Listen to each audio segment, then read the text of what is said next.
Hi అండి, welcome back to our channel. So ఈరోజు class వచ్చేసేసి సైకాలజీకి సంబంధించిన టాపిక్లో వెరీ ఇంపార్టెంట్ టాపిక్ అయినటువంటి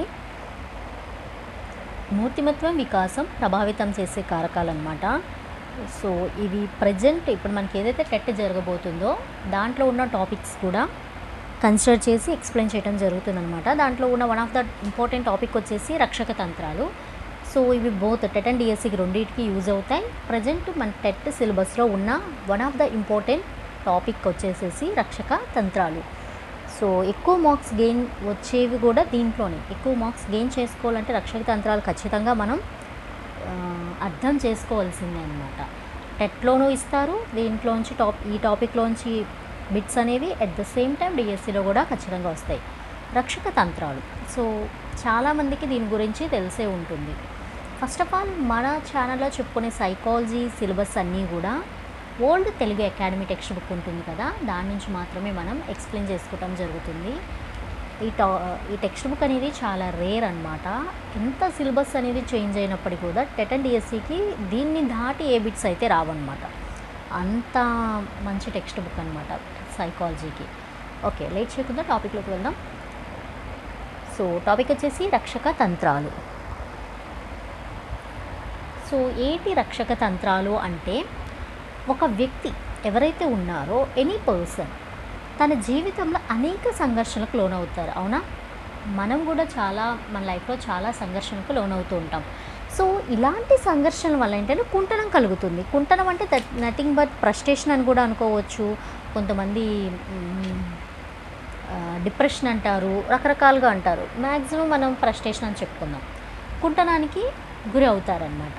సో ప్రతి ఒక్క జీవితంలో, ప్రతి ఒక్క వ్యక్తి జీవితంలో ఏంటంటే ఈ భూమి మీద బ్రతికే ప్రతి ఒక్క జీవితంలో అనేక సిచ్యువేషన్లో అనేక సంఘర్షణకు లోనవుతూ ఉంటారు. సో ఈ సంఘర్షణ దేనికి వెళ్ళిపోతుంది, తన ఫ్రస్ట్రేషన్ ఎక్కువ ఫీల్ అయిపోతాడు, ఆర్ కొంతమంది డిప్రెషన్లోకి వెళ్ళిపోతారు. వీటన్నిటికీ కూడా రీజన్స్ అవుతాయి అన్నమాట. కుంటనం అనేది వ్యాకులతను కలుగజేస్తుంది. సో ఈ ఫ్రస్ట్రేషన్ అనేది ఏమవుతుంది, చివరికి దేనికి దారి చేస్తుంది, వ్యాకులత, ఒకలాంటి బాధ అంటారు కదా, దానికి కలుగజేస్తుంది. వ్యాకులత వల్ల మానసిక రుగ్మతలు ఏర్పడతాయి. సో ఈ వ్యాకులత ఏదైతే ఉందో, డిప్రెషన్స్, ఫ్రస్ట్రేషన్, వీటన్నిటి వల్ల ఏంటంటే మానసిక మెంటల్ డిసీజెస్ అనేవి ఏర్పడటం అనేది జరుగుతాయన్నమాట. కాబట్టి వ్యక్తులు ఈ వ్యాకులతను తగ్గించుకోవడానికి అనేక రకాలైన పద్ధతులను ఉపయోగిస్తారు. సో ఈ సంఘర్షణ వల్ల కుంటన కలుగుతుంది, కుంటన వల్ల వ్యాకులత కలుగుతుంది. సంఘర్షణ దేనికి దారి చేస్తుంది, ఫ్రస్ట్రేషన్ వ్యాకులత నుంచి ఏమొస్తుంది, మానసిక రుగ్మతలు అంటే మెంటల్ డిసీజెస్ అనేవి ఏర్పడతాయి. అదంతా మంచిది కాదు. కాబట్టి ఎవరైతే ఈ సంఘర్షణకు లోనవుతున్నారో వాళ్ళు ఏం చేస్తారు, వ్యాకులతను తగ్గించుకోవటానికి, సో కుంటనం సంఘర్షణ కూడా కాదు, ఎట్ ఏ టైం వ్యాకులతను తగ్గించుకోవాలి. వ్యాకులత తగ్గిస్తే మానసిక రుగ్మతలు అనేవి ఉండవు. కాబట్టి వాళ్ళు చాలా మెథడ్స్ని వీళ్ళు ఫాలో అవటం అనేది జరుగుతుంది. సో వాటిని సిగ్మండ్ ఫ్రాయిడ్ ఏంటంటే ఒక వర్డ్ మెన్షన్ చేశారనమాట. అలా వ్యాకులతను తగ్గించుకోవటానికి వాడే కొన్ని మెథడ్స్కి ఈ సిగ్మండ్ ఫ్రాయిడ్ అనే సైకాలజిస్ట్ ఒక వర్డ్ని అయితే మెన్షన్ చేసి పిలవటం అయితే జరిగింది. అది నథింగ్ బట్ రక్షక తంత్రాలు. ఆయన ఏం పేరు పెట్టారండి, వ్యాకులతను తగ్గించుకునే పద్ధతులకి రక్షక తంత్రాలు అనే పేరు అయితే పెట్టారనమాట. ఇవి ఒక రకంగా వ్యక్తి మూర్తిమత్వాన్ని చిన్నాభిన్నం కాకుండా కాపాడుతాయని మనోవిశ్లేషకుల నమ్మకం. ఒక వ్యక్తి యొక్క పర్సనాలిటీ అనేది ఈ ఫ్రస్ట్రేషన్ వల్ల కానీ, ఈ డిప్రెషన్ వల్ల కానీ, ఈ మెంటల్ డిసీజెస్ వల్ల ఏంటంటే ఆ పర్సనాలిటీ అనేది మొత్తం కూడా ఏంటంటే చిన్నాభిన్నమైపోయి, విచ్ఛిన్నమైపోయి రకరకాల వాటికి దారి తీస్తాయి. కాబట్టి అక్కడ దాకా వెళ్లకుండా కాపాడే వాటిని ఏమన్నారు, రక్షక తంత్రాలు అన్నారు. So not only Sigmund Freud, most of the విశ్లేషకులు ఉంటారు కదా, మోస్ట్ ఆఫ్ ద సైకాలజీ సైంటిస్టులు ఉంటారు, సైకాలజిస్టులు ఉంటారు, వాళ్ళందరి యొక్క నమ్మకం కూడా అదే అనమాట. దాంట్లో ఫస్ట్ వచ్చేసి దమనం. ఫస్ట్ వన్ వచ్చేసి ఏంటండి, దమనం. అసలు దమనం అంటే ఏంటంటే విచారకరమైన, ఇబ్బందికరమైన విషయాలను మనసులో అచేతన వ్యవస్థకు పంపి ఉపశమనం పొందటం అన్నమాట. సో దమనం అనే పేరులోనే ఉంది. ఏంటి ఆ దమనం అంటే, విచారం అంటే ఏంటి, ఫస్ట్ బాధ కలిగించే విషయాలను కూడా మనం అనుకోవచ్చు. అవునా, బాధాకరమైన విషయాలు అవి కూడా దమనం అని మనం అనుకోవచ్చు. విచారకరం అంటే బాధ కలిగించేవి కదా, ఆ విషయాలు మర్చిపోవటం అనమాట. అవన్నీ మర్చిపోయి ఏం చేయాలి మనం? మనసులో అచేతన వ్యవస్థలోకి, అంటే అది అసలు మన మనసులో ఒక ఎంప్టీ స్పేస్లోకి, అంటే మనం అసలు వాడని ప్లేస్లోకి పంపించేసేసి ప్రశాంతంగా ఉండటం అనమాట. సో ఏంటంటే భయం కలిగించే విషయాలు కూడా మనకి విచారణ కలిగిస్తాయి. భయం కలిగించే విషయాలు కానీ, అంగీకరించలేని కోరికలు ఉంటాయి, కొన్ని మనం యాక్సెప్ట్ చేయలేము కానీ ఆ కోరికలు ఉంటాయి. అలాగే బాధాకరమైనవి ఎక్కువ అచేతన వ్యవస్థకు పంపబడతాయి, అంతే కదా. ఎక్కువ భయం కలిగించే విషయాలు మర్చిపోవడానికి ట్రై చేస్తాం. దమనం అంటే ఏం లేదంటే ఒక రకంగా మర్చిపోవటం అనమాట. ఓకేనా? దమనం అంటే ఏం కాదు, మర్చిపోవటం. సో అంగీకరించలేనివి, అలాగే బాధ కలిగించేవి ఎక్కువగా ఏం చేస్తా, అచేతన మనసు అంటే అచేతనమైన మనసులోకి వాటిని పంపించేస్తాం. ఈ విధంగా దమనం లేకపోతే మానసిక రుగ్మతలకు దారితీస్తాయి. కోరికలు ఎక్కువగా దమనం చేయటం వల్ల కూడా మానసిక రుగ్మతలు వస్తాయి. సో దమనం అంటే ఏం లేదు, మర్చిపోవటం అనమాట. ఓకేనా? రక్షక తంత్రాల ఫస్ట్ది దమనం. దమనం గురించి ఏదొచ్చినా బిట్టు ఒకటే గుర్తుంచుకోండి, దమనం అంటే మర్చిపోవటం. ఎలాంటి విషయాలు మర్చిపోతాం మనం? విచారకరమైనవి, మనకి ఏదైనా ఇబ్బంది కలిగించే విషయాలనే కదా మనం మర్చిపోయేవి. అవన్నీ కూడా ఏంటంటే మనసులో అచేతనంగా ఉండే వాటికి పంపించేస్తాం, చేతన వ్యవస్థలో ఉంచే వాటిని పంపించేసి మనం రిలాక్స్ అయిపోతాం అనమాట. ఆ ప్రాసెస్ని దమనం అంటాం. ఓకేనా? సో భయం కలిగించే విషయాలు, మనం అంగీకరించలేని కోరికలు, బాధాకరమైనవి ఎక్కువగా ఏం చేస్తాం, అచేతన వ్యవస్థకు అంటే అచేతనమైన మనసులోనికి పంపబడతాయి అన్నమాట. అలాగా దమనం లేకపోతే, దమనం అంటే ఏంటంటే మరిచిపోవటం అనేది లేకపోతే మానసిక రుగ్మతలు అంటే మెంటల్ డిసీజెస్ అనేవి వస్తాయన్నమాట. అట్ ద సేమ్ టైం ఈ కోరికలు ఏవైతే ఉన్నాయో ఎక్కువగా దమనం చేయటం వల్ల కూడా మానసిక రుగ్మతలు. ఎక్కువగా కూడా కోరికల్ని మర్చిపోకూడదు. కొన్ని కోరికలు ఏంటి, మనం ఇచ్చేసుకుంటూ ఉండాలి, చేతన వ్యవస్థలో ఉంచుకోవాలి. కొన్ని మాత్రం అచేతన వ్యవస్థలోకి పంపించేసి మానసిక రుగ్మతలు రాకుండా కాపాడుకోవచ్చు. అలాగని ఎక్కువ కోరికల్ని మానసిక దమనంలో చేసినా అంటే మర్చిపోయినా కూడా మానసిక రుగ్మతలు వస్తాయి. అంటే రెండు బ్యాలెన్స్డ్గా చేసుకోవాలని చెప్తున్నారు ఇక్కడ. కుటుంబ సభ్యుని మరణ వార్తను లేదా అవమానకరమైన విషయాలు మర్చిపోవడానికి ప్రయత్నిస్తారు. ఎక్కువగా ఏం చేస్తారు, ఫ్యామిలీలో ఎవరైనా చనిపోతే ఆ విషయాన్ని మర్చిపోవటానికి ట్రై చేస్తారు. అలాగే ఎవరైనా అవమానపరిచినా దాన్ని పదే గుర్తు తెచ్చుకోవటం వల్ల ఏమవుతారు, ఒకలాంటి మెంటల్ డిసీజెస్ వస్తాయి, మానసిక రుగ్మతలు వస్తాయి. సో అవమానాన్ని కూడా వాళ్ళు ఏం చేస్తారు, మర్చిపోవటానికి ట్రై చేస్తారనమాట. యుద్ధంలో సైనికుడు తన స్నేహితుడిని తల పగలటం చూసి ఆ బాధాకరమైన విషయాన్ని అచేతన వ్యవస్థ పంపడం జరుగుతుంది. సో అది కొంచెం తన ఫ్రెండ్ కాబట్టి తన ఫ్రెండ్కి ఏదైనా జరిగితే బాధపడతారు కదా, పదే గుర్తు తెచ్చుకొని బాధపడే కంటే అతను ఏం చేస్తాడు, మర్చిపోతాడు. అచేతన వ్యవస్థకు అంటే ఏం లేదండి, మర్చిపోతారు అని. ఓకేనా? అది ఎక్కువ గుర్తు తెచ్చుకోకుండా వేరే వాటి మీద దృష్టి మళ్లిస్తూ ఉంటారు అని చెప్పుకోవచ్చు. సో ఎగ్జాంపుల్ వచ్చేసి, ఇంకో ఎగ్జాంపుల్, ప్రధాన ఉపాధ్యాయుడు కోపగిస్తే ఉపాధ్యాయుడు దమనం చేయటం జరుగుతుంది. ఇప్పుడు ఒక టీచర్ ఉన్నారు, టీచర్ ఏదో చిన్న మిస్టేక్ ఏదో చేయటం జరిగింది, దానివల్ల ప్రిన్సిపల్ ఏం చేస్తారు, ఆ టీచర్ మీద కోపం అనేది చూపిస్తారు.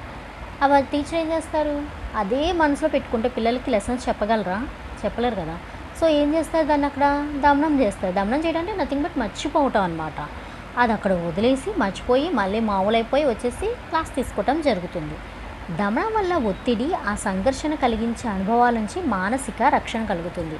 దమనం అంటే నథింగ్ బట్ మర్చిపోవటం అనమాట. ఆ మర్చిపోవటం వల్ల ఏం జరుగుతుంది, ఒత్తిడి, అది మన మీద ఉండే ఒక టెన్షన్, ఒక ప్రెజర్ ఉంటుంది కదా, ఆ ప్రెజర్ నుండి, ఆ సిచ్యువేషన్ నుండి, అక్కడ ఏదైతే ప్రధానోపాధ్యాయుడు కోపగించారో ఆ సంఘటన నుంచి, దానివల్ల కలిగే అనుభవాల నుంచి ఏం చేస్తుంది, మానసిక రక్షణ, మనసుని మనం రక్షించుకోవడం జరుగుతుంది. ఎందుకు, అక్కడే వదిలేసేసారు. ఆ ప్రిన్సిపల్ రూమ్ బయటికి రాగానే ఆ టీచర్ అనేవాళ్ళు ఆయన కోపగించిన విషయాన్ని వదిలేయటం వల్ల ఆయన ఏమయ్యాడు, ఫ్రీ అయ్యాడు. ఓకేనా? అగైన్ మళ్ళీ తన క్లాసులు తను తీసుకోవటం అనేది జరిగిందనమాట. సో మానసిక రక్షణ అనేది జరుగుతుంది దమనం వల్ల. ఇది రక్షక తంత్రాలు ఉన్న ఫస్ట్ టాపిక్ అనమాట. నెక్స్ట్ వచ్చేసి ప్రతిగమనం. ఓకేనా? నెక్స్ట్ టాపిక్ వచ్చేసి ఏంటండి, ప్రతిగమనం. ప్రతిగమనం ఏంటి, ఇక్కడ ఏం చేస్తారంటే కుంటనానికి లోనైన వ్యక్తి, కుంటనం అంటే నథింగ్ బట్ ఫ్రస్ట్రేషన్ అండి. కుంటనం అంటే ఫ్రస్ట్రేషన్ అనమాట. ఈ ఫ్రస్ట్రేషన్కి లోనైన వ్యక్తి పెద్దవారైనా కూడా ఏం చేస్తారు, చిన్నపిల్లలాగా ప్రవర్తిస్తారనమాట. ఓకేనా. సమస్య వచ్చినప్పుడల్లా వాళ్ళు ఏం చేస్తారు, ఒక చిన్నపిల్లల్లాగా ప్రవర్తించడం అనేది జరుగుతుంది. కుంటనం అంటే ఫ్రస్ట్రేషన్ కానీ, బాధ కానీ, ఇవన్నీ కూడా కాల్ ఇలాంటివన్నీ కూడా కుంటనంగా పిలవటం అనేది జరుగుతుంది. మ్యాక్సిమం ఫ్రస్ట్రేషన్ అంటారు. అయితే దానికి లోనైన వ్యక్తి ఏం చేస్తారు, పెద్దవారైనా కూడా ఏం చేస్తారు, చిన్నపిల్లల్లాగా ప్రవర్తిస్తారు, గారంగా మాట్లాడతారనమాట. అలాగే ఇంకేం చేస్తారు, ఇంకా వాడినై అని తప్పు చేసినా కూడా పర్లేదులే అనే ఉద్దేశంతో అలా చేస్తారనమాట. అంటే పర్లేదులే నేను చిన్నవాడినే కదా ఇంకా అని అని పెద్దవాళ్ళే కానీ ఈ ప్రతిగమనం అనే రక్షక తంత్రాన్ని వాళ్ళు యూజ్ చేసినప్పుడు ఏంటంటే కాల్డ్ క్యారెక్టర్స్ అనేవి వాళ్ళకు వచ్చేస్తాయి అన్నమాట. అలా చేస్తారనమాట.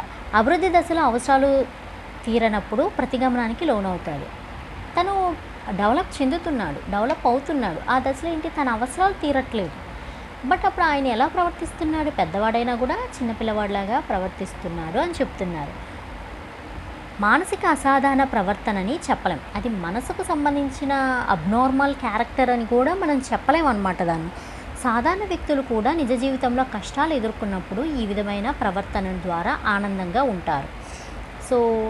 అది ఒక అబ్నార్మల్ బిహేవియర్ అయితే కాదు, అంటే మెంటల్ అబ్నార్మల్ బిహేవియర్ ఉంటుంది కదా, అదైతే కాదనమాట. ఇది వాంటెడ్గా జరిగే ఒక కండిషన్ అనమాట. అలా చిన్నపిల్లవాడిలాగా ప్రవర్తించి గారాబంగా మాట్లాడుతూ తను చేసినవి ఏం చేస్తారు, మర్చిపోతూ ఉంటారనమాట.